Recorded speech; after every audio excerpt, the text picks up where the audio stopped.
নাই মামার থেকে তো কানা মামা ভালো বলো। এটা শুধু গাছ নয় লো, এ একখান চমক।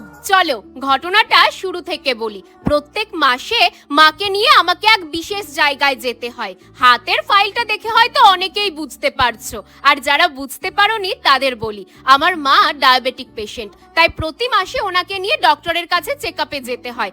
আজও তাই যাচ্ছি। ডক্টর বলল মা এখন সুস্থ, তাই আর মাসে মাসে আসার দরকার নেই, 3 মাস অন্তর এলেই হবে। এই শুনে তো মায়ের মুখে চওড়া হাসি। বাড়ি যখন ফিরলাম তখন সূর্যি মামা ডুবতে বসেছে। হাতে এই গাছখানা দেখছো, এটা কিন্তু মাই কিনে দিল। টোটোতে ওঠার আগে বলে, চল একটা গাছ কিনে দি, তবে বাজেট কিন্তু 20 থেকে 30 টাকা। গাছের দোকানে গিয়ে দেখি এই দামে এই বেলি ফুল গাছটা ছাড়া আর কিছুই নেই। এমনিতেও আমার বাগানে বেলি ফুল গাছ নেই, তাই নিয়েই নিলাম। অতিরিক্ত গরম থাকা সত্ত্বেও গাছটার অবস্থা যেহেতু ভালো ছিল না, তাই সন্ধে নামার আগেই বসিয়ে দিলাম।